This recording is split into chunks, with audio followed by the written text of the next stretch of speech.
All right, with great concern of the unknown this morning, we're going to open up the commissioners meeting because there's no coffee in place. Wednesday, April 9th, 2025, all commissioners are present. Public comment, moving on to elected officials and department head updates. Doug? I don't have anything other than what's on the agenda for later. Okay. Anna? Anna, do you have anything? Nothing to add? Thank you. All right. You're here for a reason, and you have something. I have two somethings. The first thing I have is a request for a non-FMLA leave of absence. One of our employees in the Connected Families program has not quite hit her year mark and needs for maternity leave. So effective May 2nd, I would be asking for a full 12-week leave of absence for her. So moved. Second. Any questions? Seeing none, Commissioner Clark, Commissioner Stewart, Yes. and Commissioner DiBernardo. Yes. Alrighty. Thank Second. The last thing I have until later on is I wanted to give you an update. I was unable to be here last week when Chris gave you an update on our Visa Solutions Healthcare program. We did, not last week, but week before, we had our first onboarding call with them, with the group that's going to be our team. And it was a fantastic call. It lasted for about an hour. We got to meet everybody. They gave us a roadmap of how things work. In the meantime, we've gotten 3 resumes for TN nurses that want to come to our facility. So our staff at Maplewood are reviewing those resumes, getting ready to do Zoom interviews with those 3 nurses. Canada. So they'll be the soonest, they'll be the ones that we can get the quickest? Yeah, 3 to 6 months, we could have them on the ground. That's great. They did ask us about housing in the area, so that's one of the things that we may need to talk about. I don't know if we are going to have housing in any of our locations available in the timing for them to get here, but we will cross that bridge as soon as we have a prospective date.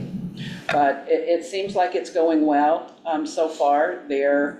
In our call, he let us know that they have an 85% retention rate, so beyond the 3-year contract that they have with us, because by that time, the families have established, Right. you know, the kids are in school locally, they've made friends locally, they're involved in, you know, sports and other things locally. So according to them, their retention rate is very high after the 3-year contract. What are the outs to unravel a contract with one? If for whatever reason we decide that it's not a good fit, we can end that relationship at any time.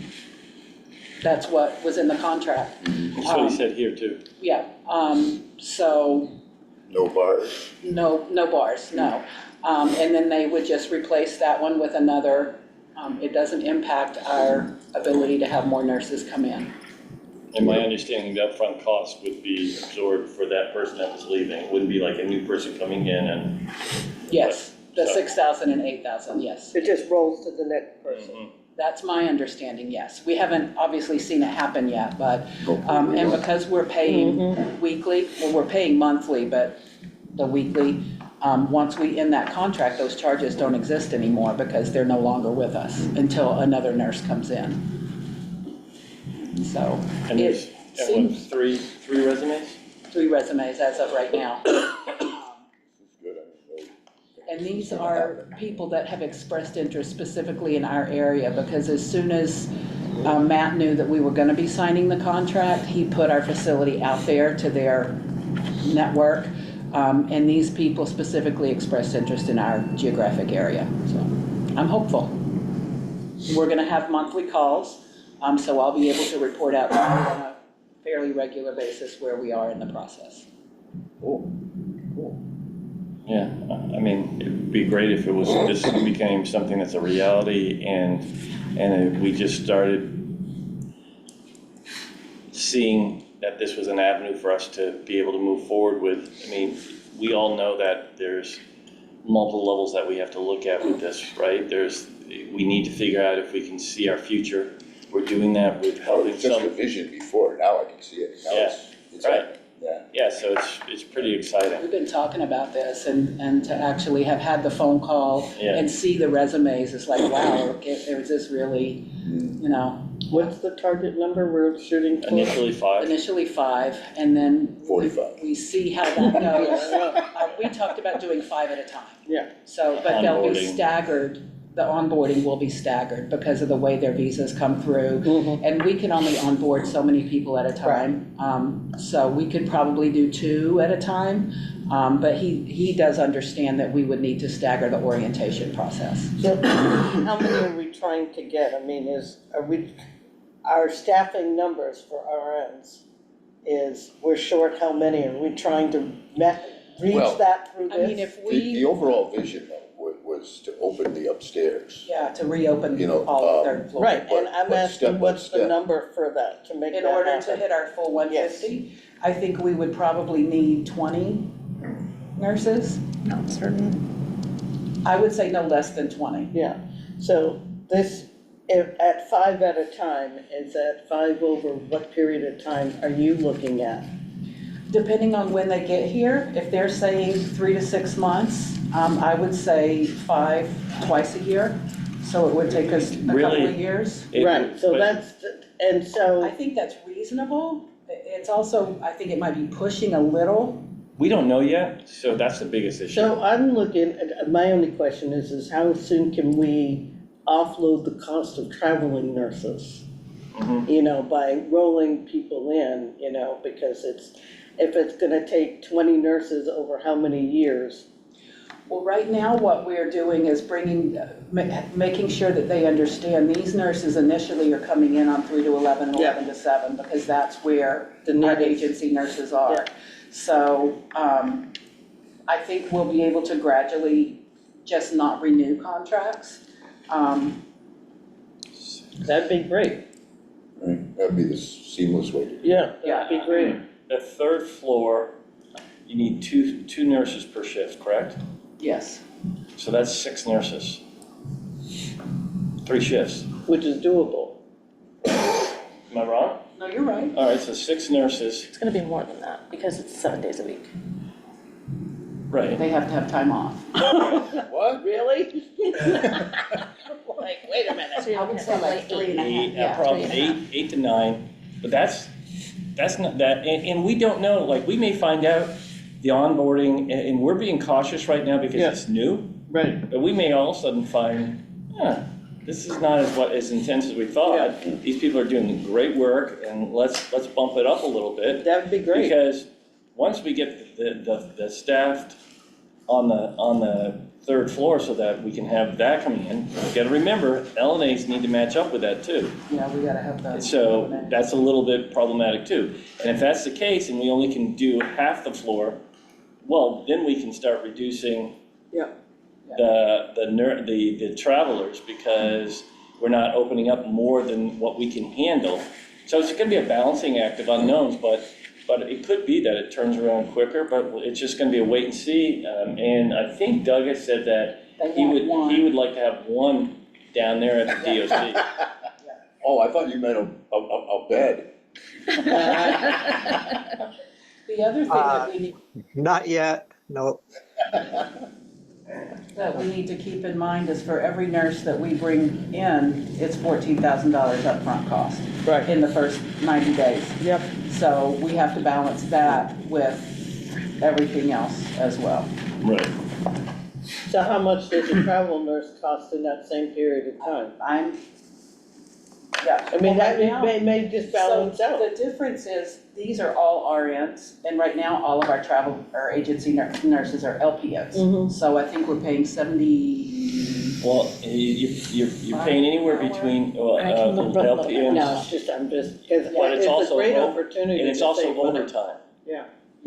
It will balance out, I yes, mean, these guys are That's pulling great. double shifts, they're pulling, they do. They and come so up they're here and pulling, they they're work. playing, yeah, they 16s, 5 bust days it a for week. 3 months. Yep. and then they can take some time off, or they can re-up, or whatever, or move on, whatever it is. The visa nurses, will they fall within our wage scale and we Yes. just pay They'll the? be Yeah. our Okay. employees, Yeah, and that's what, right. we did the PWD, based on our wage scale. Okay. So, that's what they understand they'll be paid on based on their experience, Great. so. Great. The last thing I just realized that I wanna, you heard Mark and I talking about it tomorrow from 2 to 7 at the Best Western. The Keene Sentinel is hosting a health fair called For the Health of It. We will have a booth there. Mark and I will be there. Mark actually doing a lot more than me. I'm just there to be Vanna White. But we have some Cheshire County swag, Cheshire EMS swag, and then Mark's gonna be speaking twice, and he's gonna be offering, blood pressure screening and the finger thing. Yeah, just basic vital signs, Yeah. heart rate, blood pressure, and SpO2, just to. Did you get any swag? Right? I don't know, You let me know. Tomorrow. We didn't get any swag. So I have Cheshire County first aid kits, and then they have some pretty nice pens, and what else do you have? They have lots of pens. They have, the CPR pocket mask. Oh, the pocket mess, yeah. And stuff like that. Yeah. So one of his talks is gonna be about the opioid crisis, and then what's your one that they ask you to do? You're gonna do about what to expect when you ride in an ambulance? Yeah, and- it's a multifaceted talk, starting off with the importance of community CPR, the differences between like TV and reality when it comes to heart attacks, recognizing some of the signs and symptoms, that not all ambulances are created equal, the different levels, trying to raise awareness of, an EMT level ambulance versus a paramedic level ambulance, et cetera. And yeah, it's a 30-minute talk on that. I have it all kind of outlined and just hopping around a little bit, but it's a talk I've given a couple of times. It's usually my sidetrack thing when I'm teaching a CPR class, but hopefully it'll come together nicely. And then the first talk is with Elijah from the Keene Sentinel. The article that they did on me a while ago about the opioid crisis, the individual who had suffered from substance misuse, substance addiction.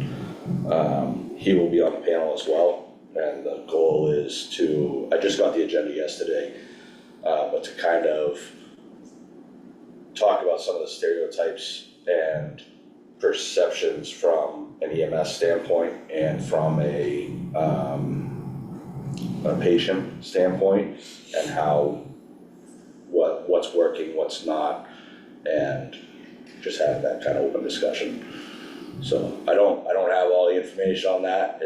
He gave me a rough outline, but we'll see how I didn't get specific questions or anything, so I'm just gonna kind of roll with it. And his first speak, you're gonna be doing that like to a Broadway song, aren't you? You're gonna be singing Yeah, and. I'm gonna try to sing and dance, And he's gonna be dressed as Barry Gibb. I'm hoping my voice and stuff clears up by then. Yeah. But What time is that?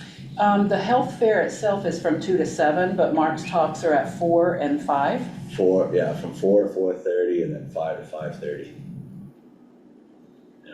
Thank you. You're welcome. We'll have at least one other EMS person there to help with, checking blood pressures and stuff like that. This is the first time we've ever done one of these, or that Cheshire County has been asked to be part of a health fair, so I'm excited. Yeah. And hopefully there'll be a good turnout. I don't wanna be there for 5 hours twiddling my thumbs, playing with all the first aid kits, and how many times can you check my blood pressure?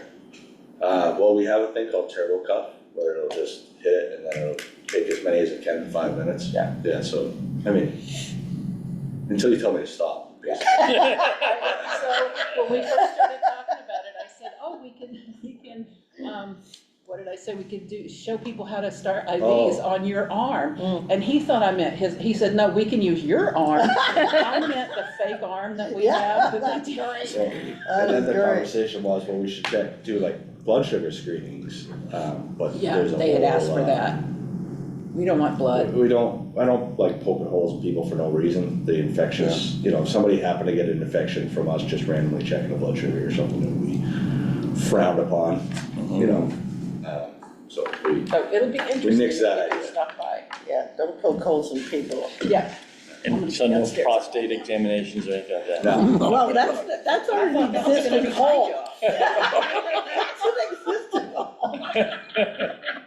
Okay, we're gonna keep on moving on. That took a turn I wasn't expecting. Y'all are terrible.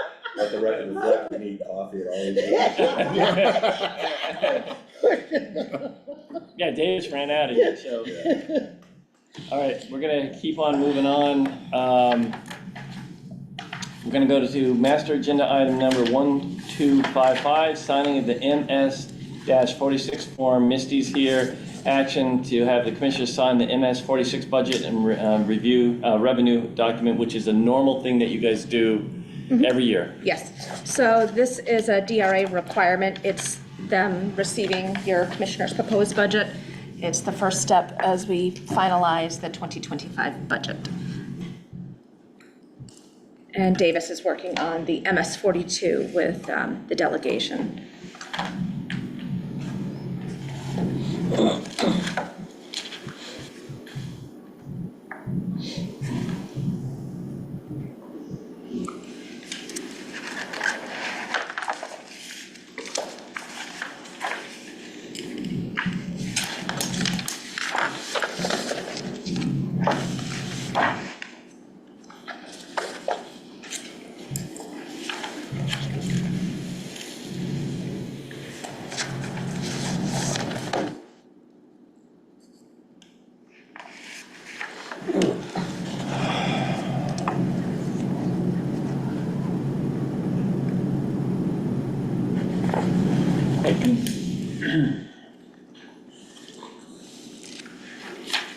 Swag, chief.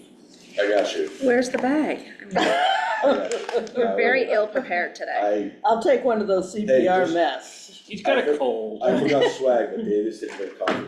Wow. It's cold. If you come by tomorrow, I will make sure there's a specific bag set aside for you. Or for next week, either way. Or for Yeah. next week, I will hand Next week deliver is it myself. canceled. What's that? Next week is That's canceled. I'll find you. You know where I work. That's Swing by right. anytime. I don't need any. No. He's been around long enough, he's probably got a collection of county swag. I don't do those anymore. I used to go to those, you know, when you go to a convention and there's this big floor of vendors. Yeah. You know, if you follow Dan Eaton around. Oh, yeah. Lord. My God, he has to bring an extra suitcase with him. I, the last, Yeah. yeah, when we went down to Tampa, Yeah. he started walking around and he was like visiting every table. I found a place where you can go sit, the chairs that vibrate and do your back. Yeah. And I said, yeah, you do what you do, and I'm just gonna sit here, and usually it's I only did. 15 minutes, 45 minutes later, the guy's like, just stay. You're great because you're like almost asleep, so it's a great thing for people to see how relaxed you can I be. did that chair too. You guys have one over here. Yeah, Mhm. Yeah, when I worked with AARP, and we do large conferences, old people are not always the nicest, right? And I had this one lady like tear me up because I got there was the wrong kind of juice there. And people would come and just open their bag and scoop. Oh, yeah. yeah, I was like, hello, yeah. hello? Or you have like a candy, the little mini candy bars, and Yeah. somebody will come along, because I've seen this. You don't have any Baby Ruths? Really? Really? Wait, do these have nuts in them? It's Three Musketeers, there's no nuts in it, all right? Yeah, Yeah. those kind of days. Yep. All right, we're gonna keep on moving on. Master agenda item number 1256, private room rate adjustments. I'm gonna be speaking to it along with Misty. Action to vote on adjusted private room rate for Maplewood Nursing Home. So last week we touched base with you in reference to trying to find where we needed to land moving forward with our room rates due to the fact that the formula for ProShare has changed, and after multiple conversations with the state, we believe we have a landing point that we want to move forward with, and I'm gonna turn it over to Misty to really say the numbers, but this gives us room, we believe, we could have done it on one level, and we chose to bring it down to a lower level because there's some unknowns in the last 2 months, and we want to protect ourselves. But this we truly believe lands us below the 60. The state was in agreement with that, and so this is where we're at, where we want to go. Misty? So based on our conversations with the state, we believe that we need to reduce the private pay rate for the ICF level, which is our highest census level at the nursing home, from the current 436 down to 385. And the TLC rate with our lower census from 468 to 413, it's just shy of 12% on both of those rates. With that, it should get us to where we need to be based on the information that we have today.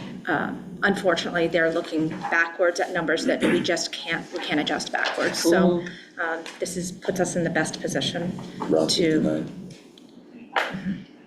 59. Yeah, just below the Yeah, this, 59-ish. and the 395 landed us just under 60%, like at 59.8 something. Yeah. And this lands us closer down to 58 and gives us enough room, we feel, that if there is any add-ons at the end that we're not aware of, Right. that we have enough room to still fall underneath. So, and this is, Cheryl felt strongly about this too, so. Yes. So I would ask for a motion to adjust the private room rates at Maplewood Nursery Home from to the current levels of private rooms at 385 and TLC to 413, start effective May 1st. So moved. Second, All right. Commissioner Clark, Yes. Commissioner Stewart, yes. and Commissioner DiBernardo. Yes. All right, that's one.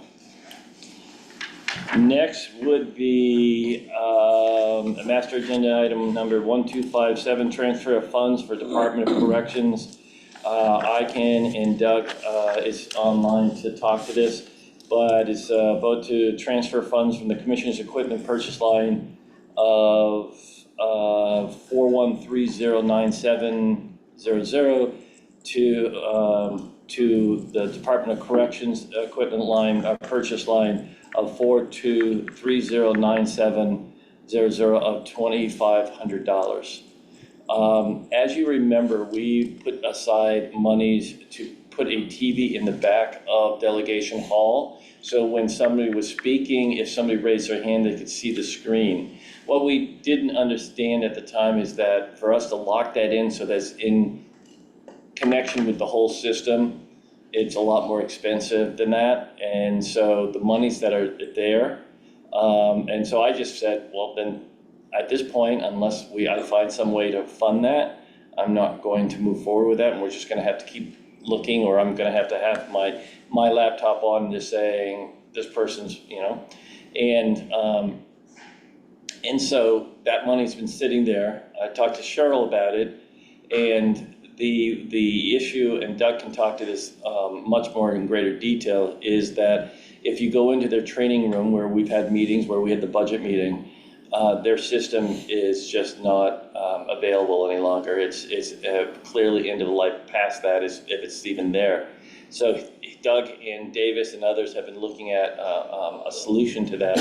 We believe that $2,500 can cover that cost. So Doug, do you want to say anything more?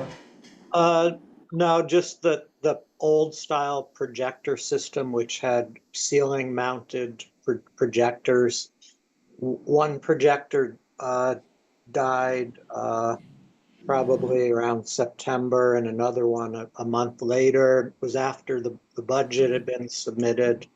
We've been limping along with a very old style tabletop projector, but we have to run cords across the floor.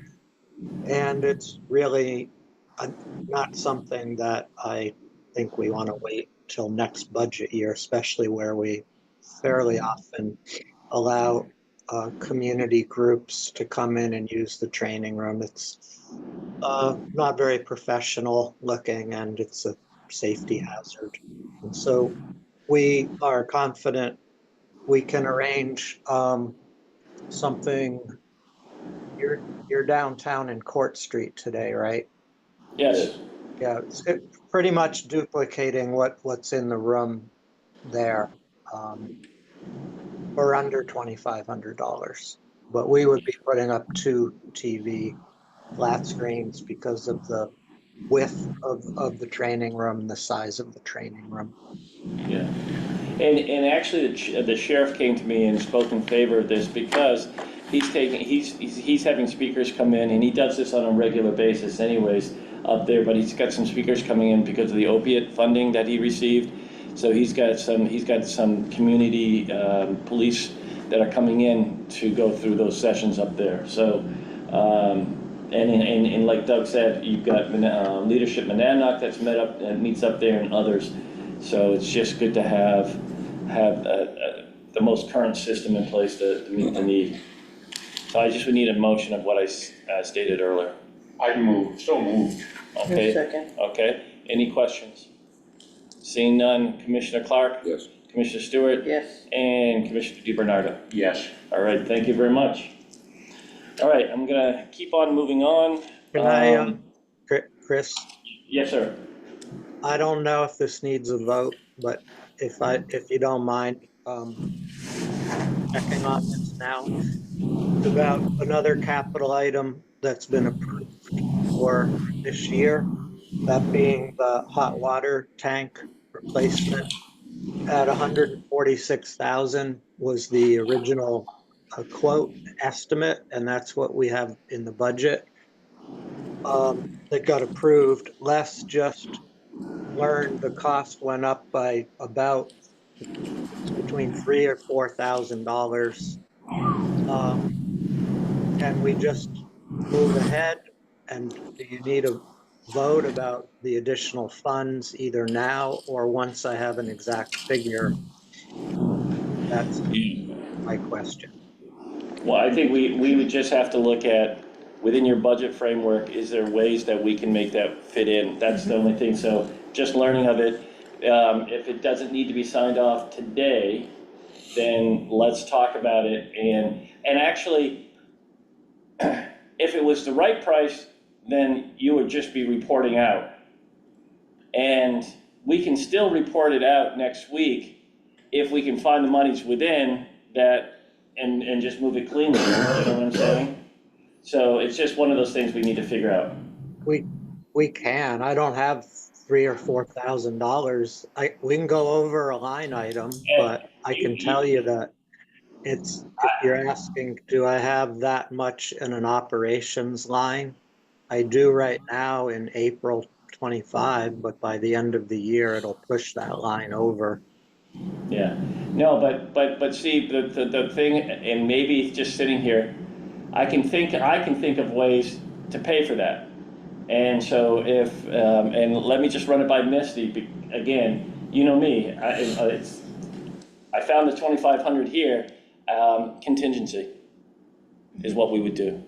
That's what we have a contingency line.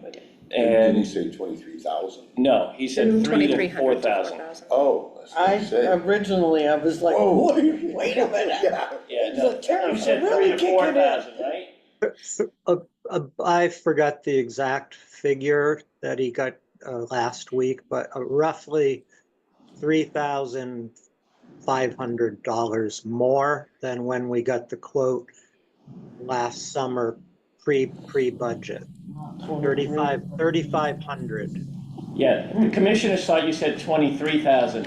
Oh my, no. Yeah, that would have been an oh mine, I would have been desperate. But I think because it's only about $3,500, because we do have the contingency fund in place for these type of overruns, then we should be able to meet that and move forward. It's, you know. You want me to bring this back once I have the exact figure? Yes. Yeah, okay. But that's just I just need to sometimes figure it out in my head, but that contingency popped in, so I think we're good to go moving forward. Okay? Thank you. All right. All right. I believe, and Kim is online, so she can unmute too to speak to this too.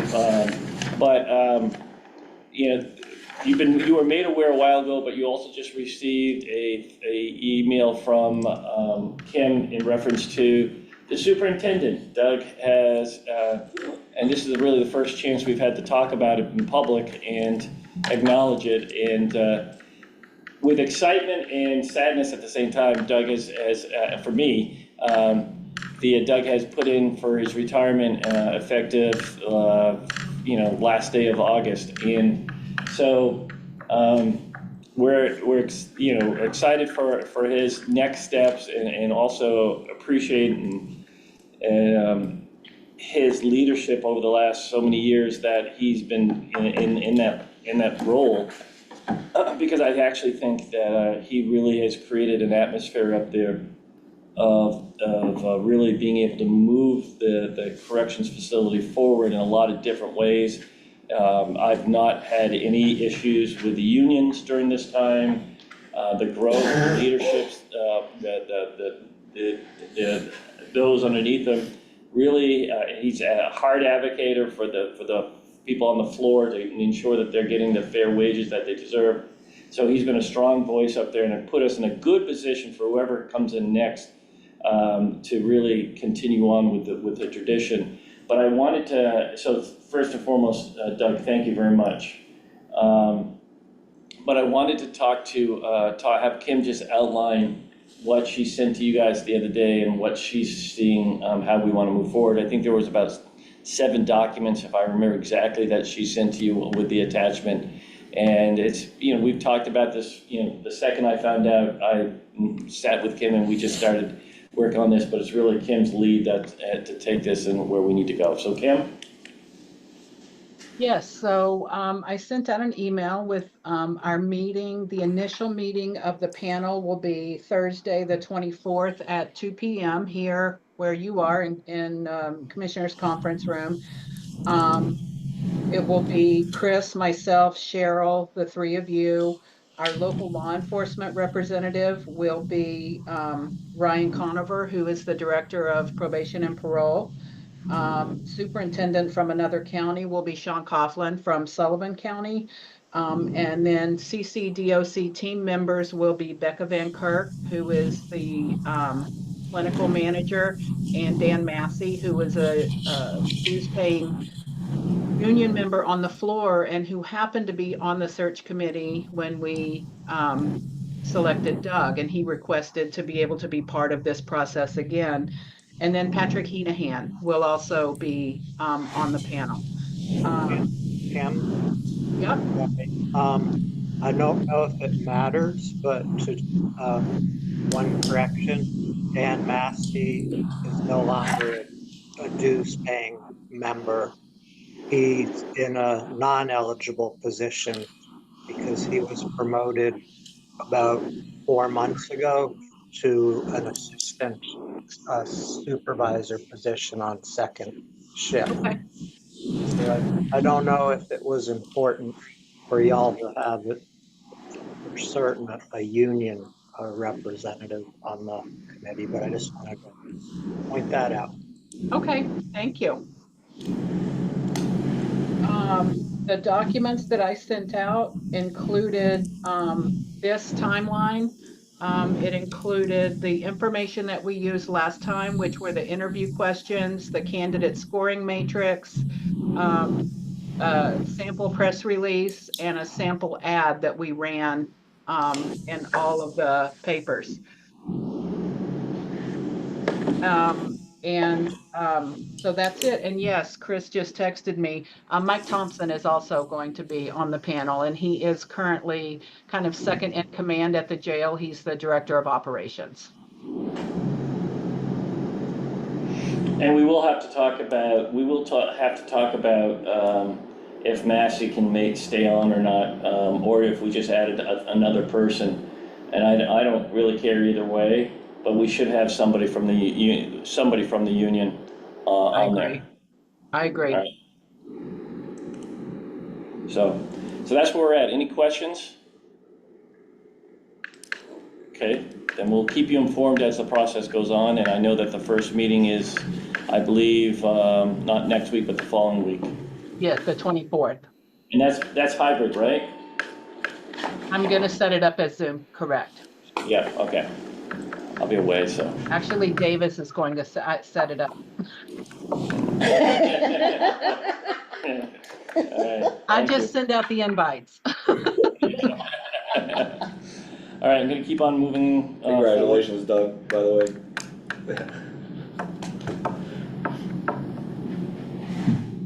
Okay. Thank you.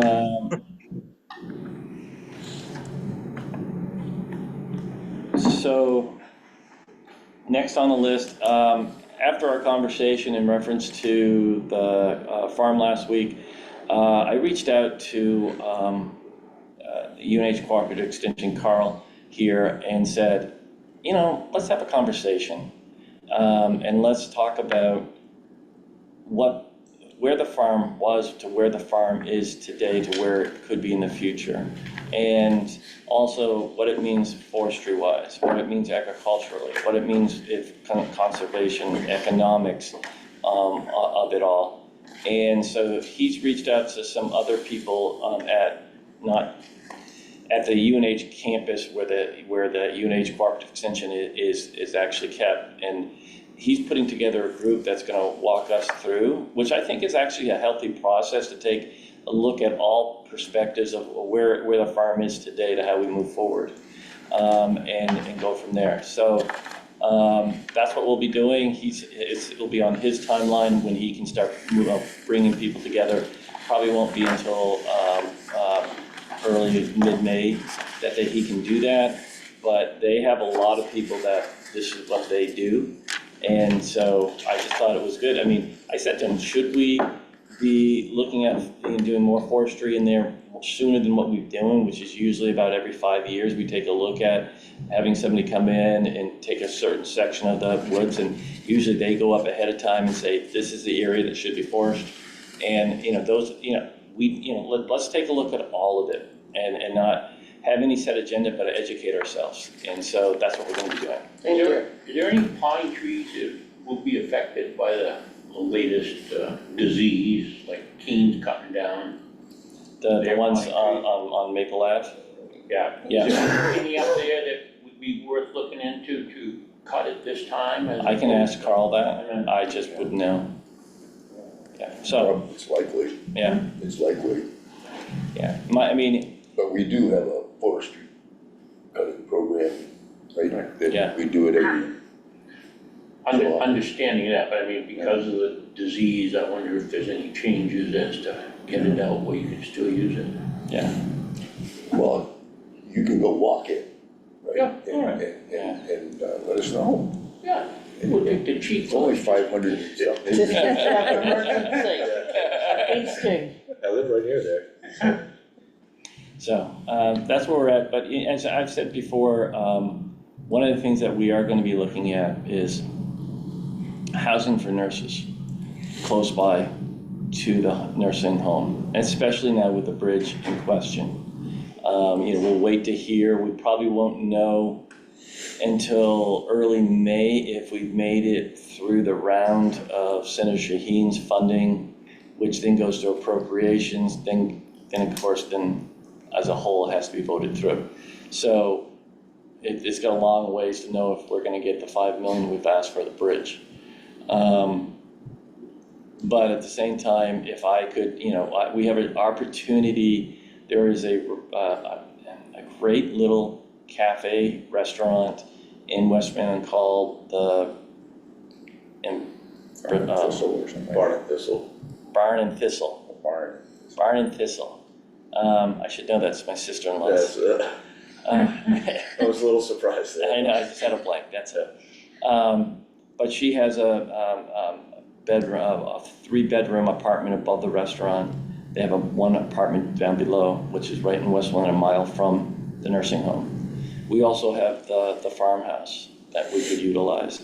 And then we have the house that's down the road that we're renting. And all of a sudden we would have traveling nurses or visas until they could find the right housing, nurses on campus or nearby. Mm-hmm. And that is my goal. It's great to have something on Valley Street here in Keene. It's great to have them down at down by the EMS. Well, But you are having senior. He is, Yeah. he's just like, Wow, I didn't sleep well last night. You ever you have don't those even nights? drink coffee. I have a lot of them. Yeah, You get old, guys. I am old.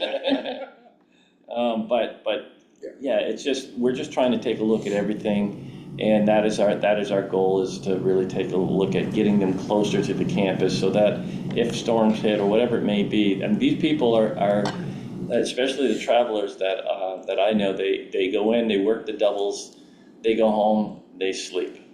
They get up, they work the doubles, they go home, they sleep. There's not a lot of, it's great to be in Keene, but they don't need to be in Keene because they're not going out and going to, I mean, it's not to say they don't, but they're not going to the bars, they're not going to that, they're working and then they're exhausted, they go home. Well, that's only gonna work until we get people who bring in families. Yeah, right.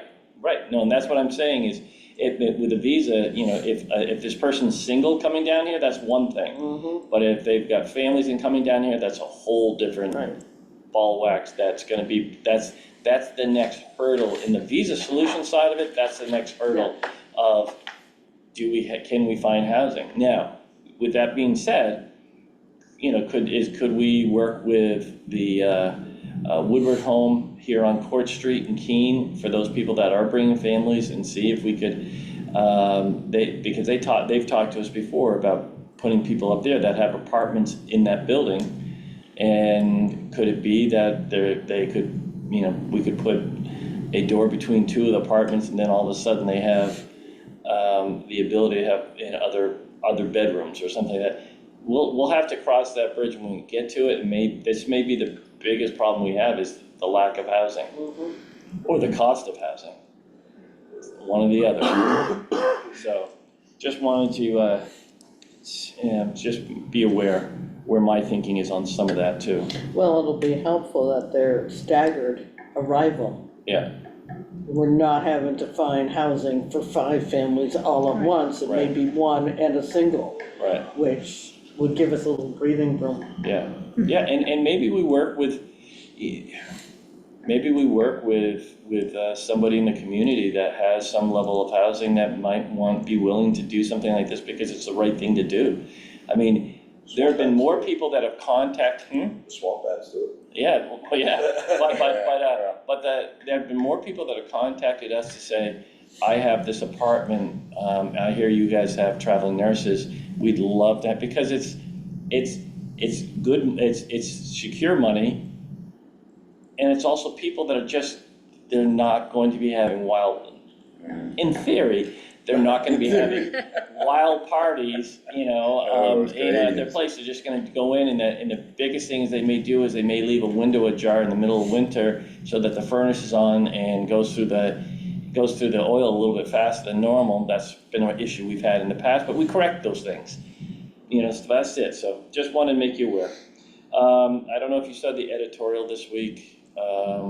I just want to make you aware that there was an editorial in reference to, I know Terry did because you posted, Wonderful editorial. about the city of Keene, and they're taking a look at how to move forward in reference to the ambulance service. And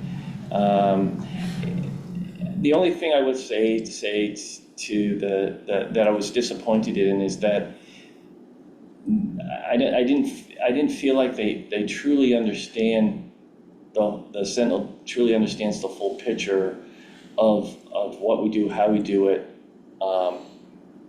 and in that we don't have the relationships that we used to have on some levels. So that, for the most part, especially between the Chief and Chief Martin, there's a great relationship.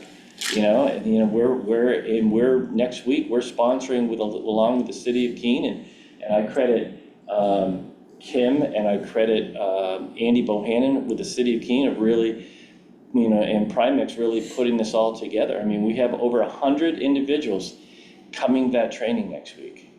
In Laconia they have between 60 and 80, and it's people from towns, people from the city, people from the county, people from SAUs coming to learn about leadership that morning. I think it's a great opportunity, and it shows them we have this need and we have the desire to bring people together to do this, it leads to the next step, and that is a supervisory academy here once a year, which is what we've really been shooting for. So this was the first showcase step that we did to show them that we could pilot something in the future for a supervisory academy, because we have to be growing our future, and if we're not, then we're selling ourselves short. So, but if you haven't had a chance, it was in Saturday's paper. Correct me if I'm wrong. I think it came out on the 4th. I should be receiving it pretty soon through the mail. Does the county have an account that Skip and I can use to log in and look at what the Sentinel is writing? Because I don't get the Sentinel. I try to find it sooner or later online. Well, we can do one of two things for you. We can get you a membership. It's like 100. It's like three. Like 300. 300. 300 for I pay, yeah, every I day. pay like $19 a month or something Yeah. like that. For the newspaper? Or you Online, just need it online's cheaper. electronically. Online is cheaper. You want to share it? Okay. I do, like, I get it electronically. That's what I get. I Right. get it electronically. Yeah. So he and I can share an account. Yeah. I already get it though, I'm paying for it. I don't like the Sentinel that much, but I figure. Right, I don't like it we enough to we spend gotta- that much money on it. No, Well, but, you guys no, can but we split it. have it within the commissioner's budget, you have the subscription line. So we can get you a subscription if you'd like. You just would have to, we can just have to set that up with Davis. Do you want to share one, since yours comes snail mail and it's already history? No, I get the electronic one also. Okay. I was just, Yeah, there's an we app. get both. If you buy the hard copy, you get the electronic. Yeah, I just try and support the right, you, paper. yeah, you can go one, you can go one, Like, seriously? You know? so we can set you All up. right, thank you.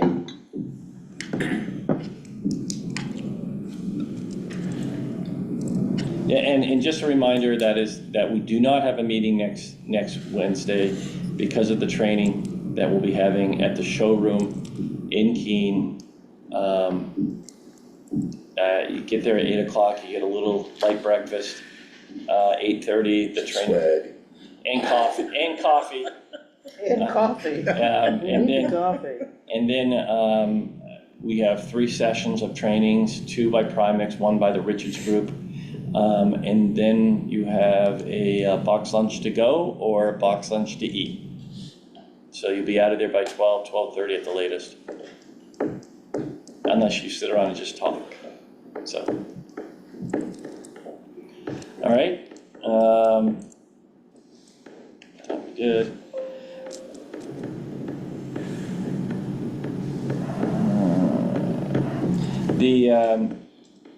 We're just about, I'll be sending you a letter I've been working with, to the DuPont Group, with the New Hampshire Municipal Association, and also the NEA, to talk about downshifting this budget and the downshifting that we're looking at from the county's perspective, from New Hampshire Municipal Association, and from the schools, and what that means to the taxpayer. Doesn't point fingers, it just shows reality of this is what we're looking at. If they're looking at increasing the cap on the nursing homes, by raising it by 3%, that's going to cost countywide, the 10 counties, about $5.8 million total between the 10 of us. We just list those things that this is what it means. We've done this before, and got good feedback out of it. The room and meals tax, and they're locking in a certain number. Anything above and beyond goes back to the state. So we'll give you a copy of that, so that you're aware of what we're just trying to educate the community that this is what's coming down the road for us. And so we have 4 items that we've pinpointed, and I'll give those to you so that you're aware of where we're going with it. And it's really, a lot of times it's about allowing if you've ever been a state rep, which I have, you get a lot of things thrown at you. You get you get 600, 700, 800, 900, 1,000 bills thrown at you. You don't know what you're voting on sometimes. You're trusting. A lot of times you go into caucus, you're told how to vote. I hate that. And what you do is you become really good friends with the people around you, and you talk about things. And so a lot of times things get missed. And so what we try to do is educate people. Look, this is what it means to your communities. This is what it's going to mean to the taxpayer. And so like I said, I will get that to you as soon as I can. There's gonna be a certain amount of that at the city legislative, what do they call that, meeting? Right? The delegation meeting? Yeah, delegation meeting, Yeah. yeah. Yep, that is Wednesday, the 16th, next Wednesday, the 16th, at 6:30 at Heberton Hall. And typically the municipal association takes the lead and goes through. I feel like we just had this. Didn't we Well, just, I thought they canceled last year, didn't they? didn't we just meet in the Heberton Hall? Yeah, but that was for something else. It Was wasn't for Southwest Planning. Oh, that's right, it was Yeah, Southwest yeah, Regional yeah. Planning Commission. Yeah. But a lot of what it may be different topics. It will be different It topics. was just a different focus. But a different focus. Legislation and where it, Yeah, Where it Legislation affects. for zoning Yeah. was the topic on that. yeah, yeah. So this is gonna be more about what we're talking about, what we're trying to do. yeah, next Wednesday Yeah. will be more about what, the effects on municipalities and counties and So, local agencies and things like that. so yeah, like I said, that's next week, that's next Wednesday at Heberton Hall. Goodlander, Congresswoman Goodlander has requested ideas for bills, and I like this idea, that she's like, I know I have a focus, but are there other things that I need to be aware of that I should be trying to bring forward?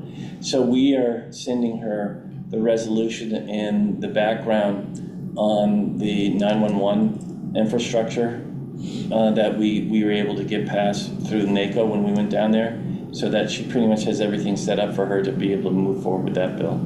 So I just want to make you aware of that.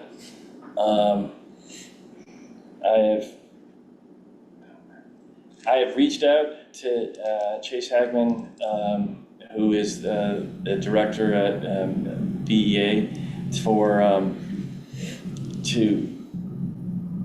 I talked about this last week, but I'm just waiting for him to give a call back.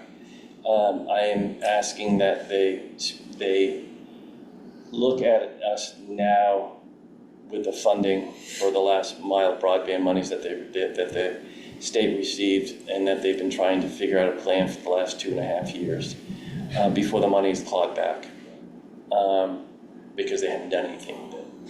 And so we'll see if that falls on deaf ears, or if it gets us $1 million or $2 million that I want. So, and then I've been working closely, and it looks like we're going to have an opportunity to meet with some people from the governor's office on the 911 monies. It is a hard thing. I've spent hours trying to track down where that fund goes, and it is a fund that is generated from your cell phone bill. You get a portion of that is then put into a fund, this 911 fund. It is supposed to be for upgrades on the 911 systems as a whole.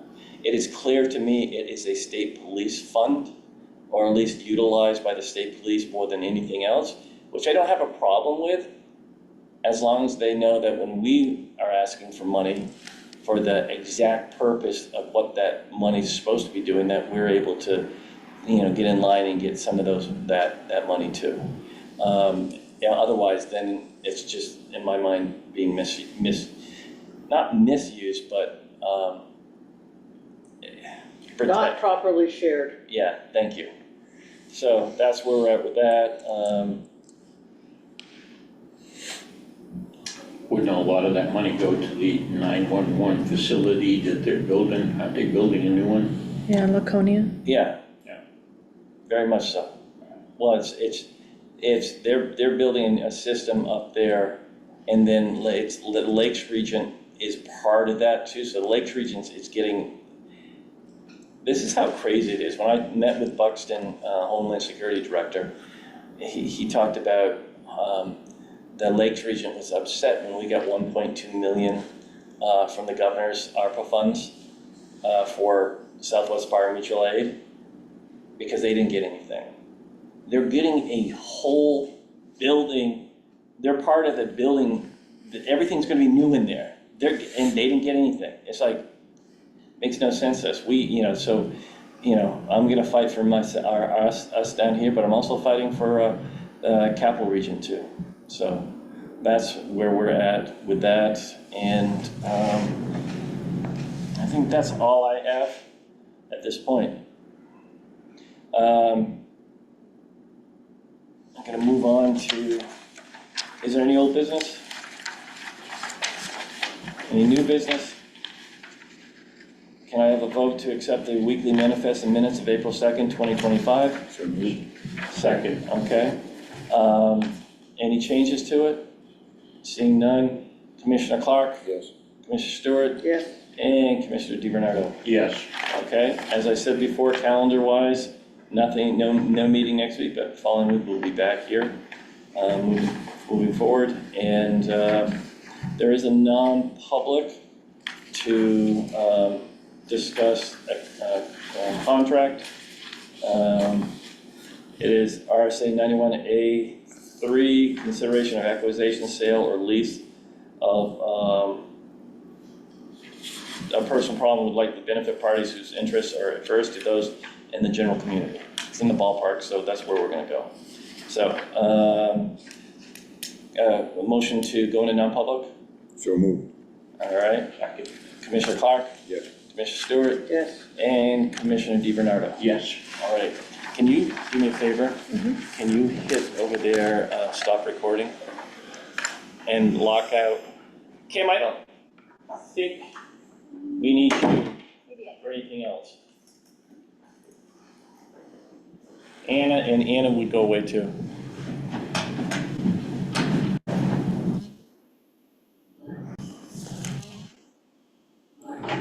County Commissioners voted to enter a non-public session pursuant to RSA 91A32D.